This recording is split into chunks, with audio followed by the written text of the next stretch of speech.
esse é o Médicos em 3D. De médico para médico, nós vamos tirar algumas dúvidas, fazer um debate e, por último, dar algumas dicas. Nossa convidada de hoje é a doutora Adriana Botti. Tudo bem, Adriana? Tudo ótimo, Lusa. A Adriana é médica clínica geral, dermatologista com especialização pela Sociedade Brasileira de Dermatologia e é atualmente conselheira do CRM, Conselho Regional de Medicina do Espírito Santo. Nós vamos tentar abordar alguns assuntos dentro da dermatologia e não poderia deixar de faltar, como acontece na maior parte das rodas entre médicos de conversa, sobre o coronavírus. Adriana, a princípio eu queria perguntar, na sua rotina, no dia a dia, o que mudou com essa pandemia pelo coronavírus? Lusa, mudou muita coisa, né?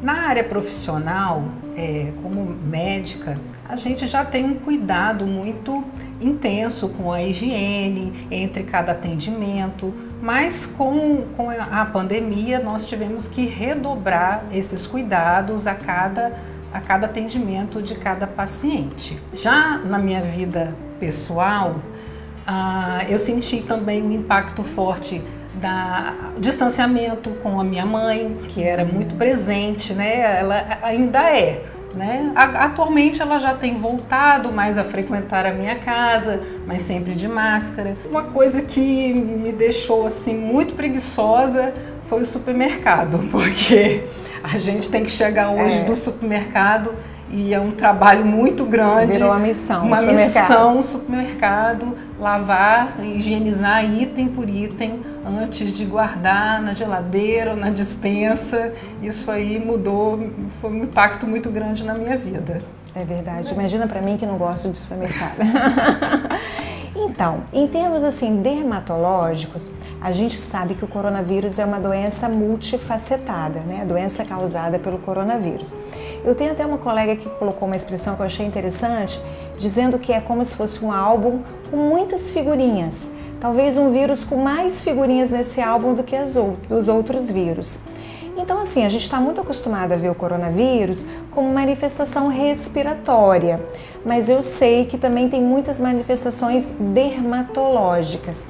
Existe alguma manifestação mais característica ou mais comum que possam chamar a atenção do paciente ou de um médico que não seja dermatologista para ele poder suspeitar que aquilo possa ser coronavírus? Então, Lusa, o corona é uma doença muito nova, né? Nós estamos aprendendo a cada dia a lidar com ela, né? Ela não fez nem um ano ainda que a gente está convivendo com esse vírus, mas existem algumas lesões sim. Em meados de abril desse ano, a Espanha, que foi a Europa que teve o contato antes de nós com o vírus até chegar a nós, eles publicaram um atlas com lesões dermatológicas de 375 pacientes com casos suspeitos e casos confirmados. E nesse atlas tem diversas lesões,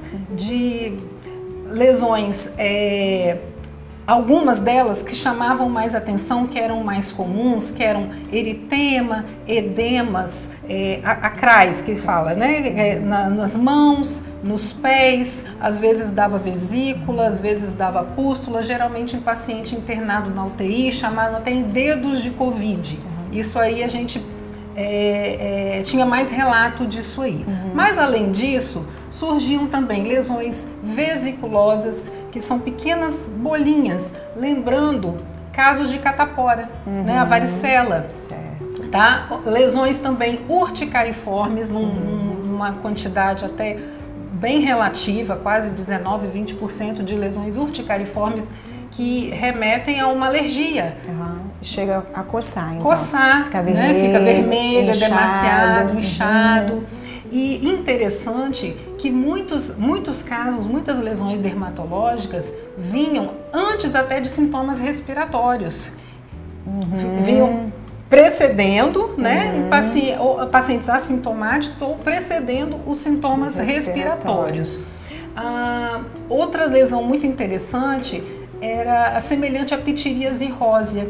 E depois que publicaram esse álbum em abril, a gente fazendo uma retrospectiva, quem estava atendendo os pacientes em março, abril, que eles publicaram esse álbum, né, esse Atlas, mais ou menos 20 de abril.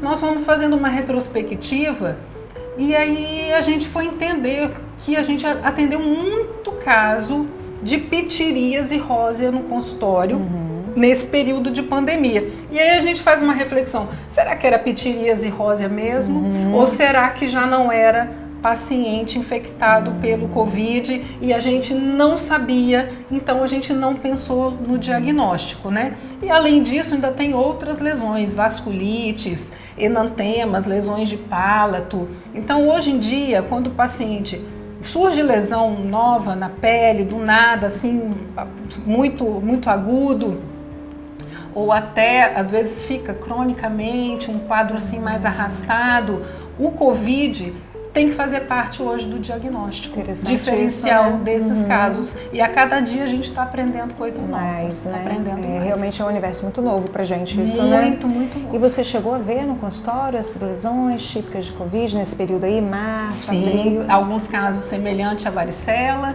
e pitiríase rósea, que eram os mais comuns que eu via aqui no consultório. No próximo bloco nós vamos discutir sobre se há possibilidade de aproveitar o isolamento imposto pela pandemia para tomarmos cuidados com a pele. Será que dá para a gente virar o jogo, fazer do limão a limonada? Vamos ver.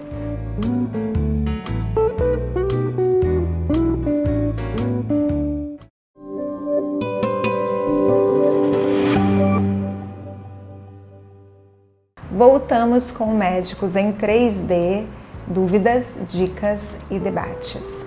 Estamos aqui hoje com a doutora Adriana Botti, que é médica clínica geral e dermatologista com especialização pela Sociedade Brasileira de Dermatologia e atualmente conselheira do CRM Espírito Santo.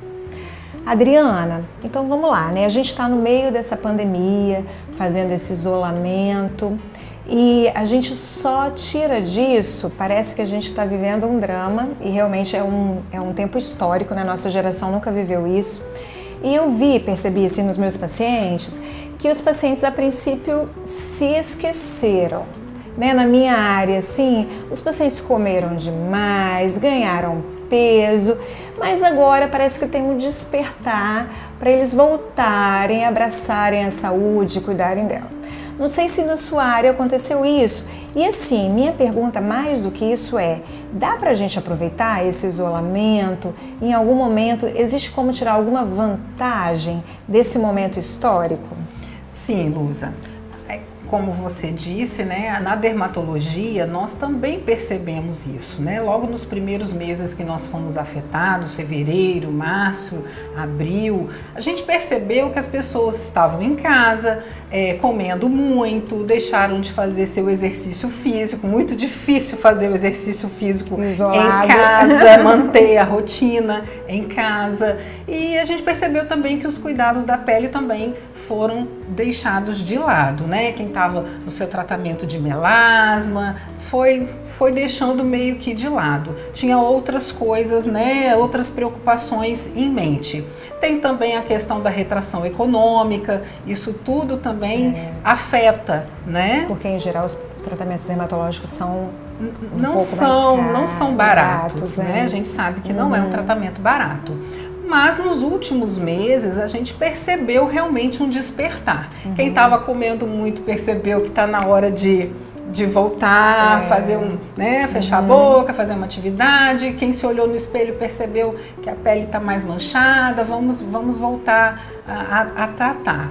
Então, e o momento é propício sim, porque estando mais em casa, você tem até como fazer um pós-procedimento mais adequado, né? A máscara, se a máscara não estiver apertada, ela até te ajuda como uma proteção a mais, né? Em relação à luz, à radiação ultravioleta. Então é um momento propício sim para procedimento, para laser, para peeling, para preenchimento, para toxina botulínica, para quem quer se cuidar, para tratamento clínico, para clareamento da pele, de manchas. É um momento bom, né? Aproveitar assim, que não está se expondo tanto, talvez até ousar mais nesse tratamento. Exatamente, às vezes um tratamento que você precisa de um pós um pouquinho mais demorado, né? Chama-se um downtime, né? A pessoa teria já que ficar em casa uns 3, 5 dias, porque a pele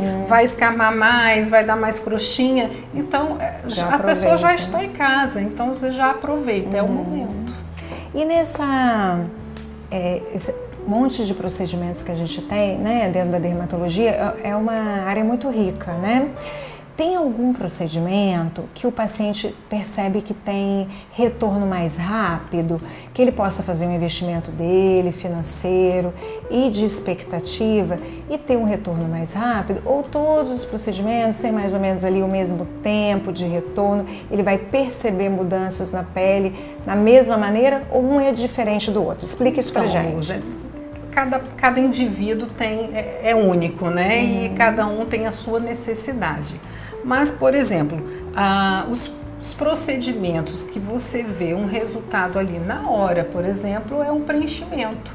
Né? Quando eu estou fazendo um preenchimento de um paciente, eu até coloco um espelhinho na mão e faço um lado, uma metade, e peço para o paciente acompanhar. Falo assim, olha aqui, agora vamos comparar antes de fazer o lado contralateral, porque ele já vê o resultado na hora.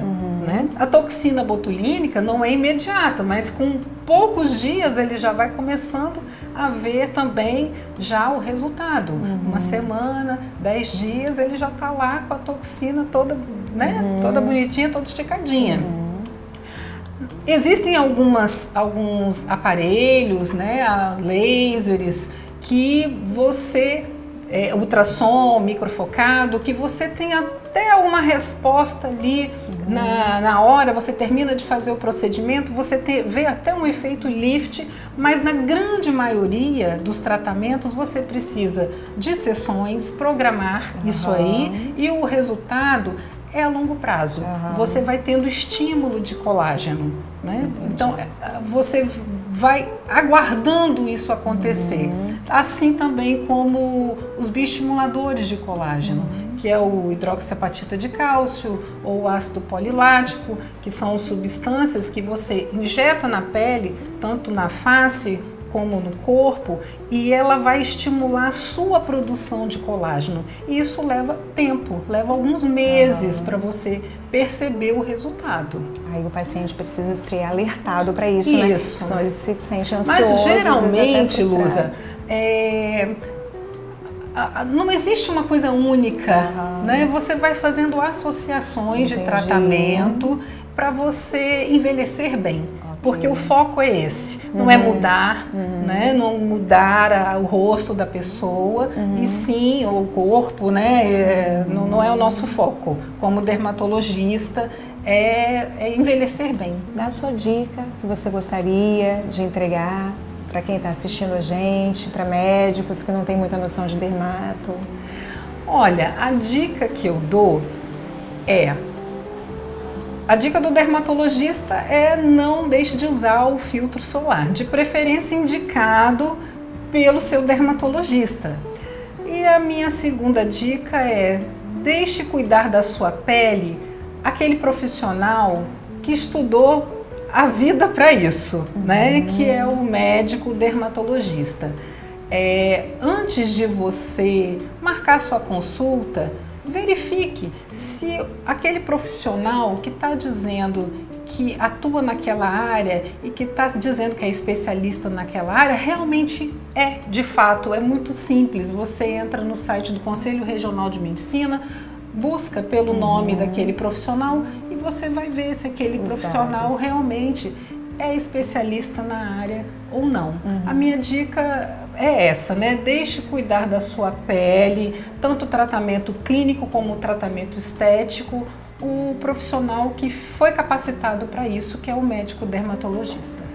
Adriana, eu queria te agradecer por estar aqui. Eu e a Adriana somos companheiras assim de profissão e amizade de longa data, melhor nem dizer há quanto tempo, a gente é melhor até mudar esse assunto.